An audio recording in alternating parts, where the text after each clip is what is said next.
트럼프 관세 전쟁의 여파가 직접적인 영향을 미치기 시작했습니다. 미국 현지 시각 12일 수입분부터 보편 관세가 부과된 건데요. 중국을 견제하기 위한 조치에 우리나라 같은 대미 수출 흑자국들이 피해를 보고 있습니다. 트럼프 관세 대응 소식 김철우 기자가 전해드립니다.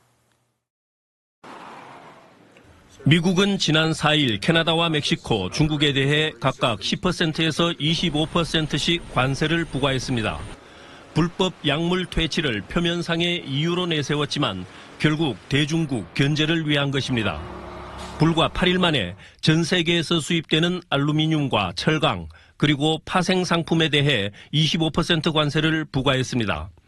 전 세계의 철강, 알루미늄 관련 모든 수입품으로 확대되면서 국내 기업들이 직격탄을 맞았습니다. 미국 수출량은 이제 줄어들겠지만은 이제 내수를 어떻게 지키냐에 따라서 또 뭐 기회가 될 수 있지만은 아무래도 이제 저가제가 이제 국내로 반입되는 거에 대해서는 뭐 어떻게 저희도 이제 국가가 정부 쪽에서 어떻게 이제 대응할 것인지. 미국과 캐나다, 멕시코는 나프타를 거쳐 USMCA라는 자유무역 협정을 맺고 있어 미국 진출이 쉽지 않은 기업들은 특히 물가가 싼 멕시코로 많이 진출했습니다. 그런데 이들 나라도 관세 부과 대상이 되면서 멕시코에 대규모 투자를 한 지역 기업들은 미국 세관의 판단만 기다리는 상황입니다. 멕시코 공장에서 양산을 하더라도 그 메인에 들어가는 이제 핵심 공장이 들어가는 부품이 한국에서 공급이 되면 한국산으로 판단을 할 수도 있겠다라고 이제 생각을 해서 미국 CBP에 이제 먼저 신청을 해서 확인을 하고. 더 큰 문제는 트럼프의 관세 부과는 이제 시작이라는 것입니다. 한미 FTA를 비롯해 미국과 자유무역 협정을 맺어 관세 걱정이 거의 없었던 동맹국들 상당수를 대상으로 미국 무역 적자 해소 차원의 관세가 이어질 것으로 전망되고 있습니다. 그 무역 적자를 이제 유발한 주범들이 어떻게 보면 동맹국들이다라고 해서 멕시코, 캐나다, 뭐 대한민국 이렇게 지금 관세 부과 얘기 나오고 있죠.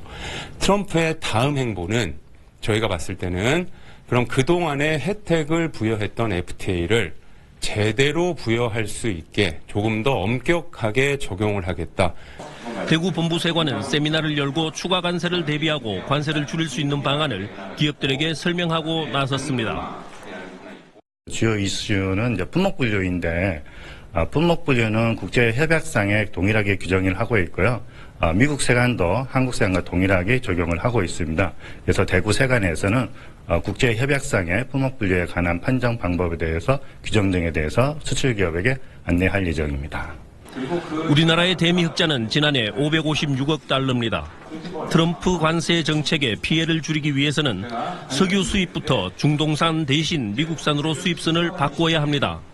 하지만 국내 정치 혼란 등 쉽지 않은 상황에서 관세 부과에 따른 피해는 고스란히 지역 수출 기업으로 전가되면서 지역 경제에 부담으로 작용할 우려가 커지고 있습니다.